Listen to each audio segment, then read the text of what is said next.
Yo, what's going on, guys? It's KG Presents back at it with another video. Today, we'll be going over must-drop players in fantasy baseball. Unfortunately, these players have not been performing at the highest of levels so far this season. Today, I'll be going over a couple of these players and who you should drop from your fantasy baseball roster. If you enjoyed the video, please be sure to like and subscribe for future content. But without any further ado, let's get into the video and these must-drop players. First up, we have Detroit Tigers shortstop Javier Baez. Yesterday's game, he had a double. However, when he was on second base, he forgot the number of outs and ran a fly ball. It was his 5th hit all season, and none of those hits have been a home run.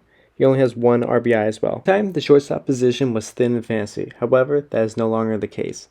Javier Baez is only hitting .122 this year for his batting average.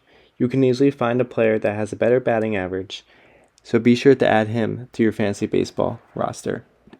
Next up, we have Los Angeles Angels utility player Rendon Drury.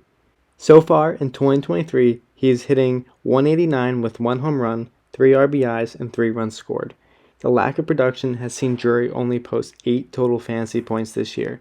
If he's swinging the bat well, he is very valuable to a team as he plays many positions.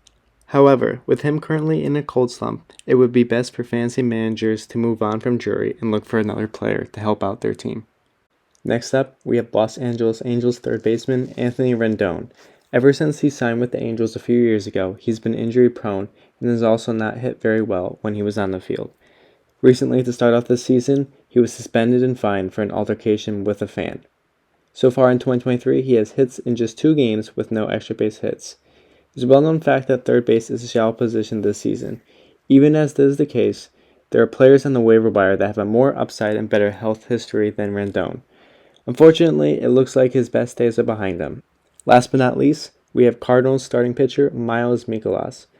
He had a very exceptional year last year, having a 3.29 ERA and winning 12 games. However, he's had 3 disastrous starts to begin this year.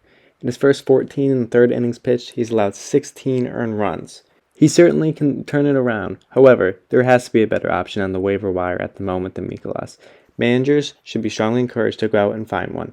That's all for this video. If you have any of these players on your fantasy baseball roster, please be sure to drop them and look for better players to add onto your team. Hopefully this is able to help.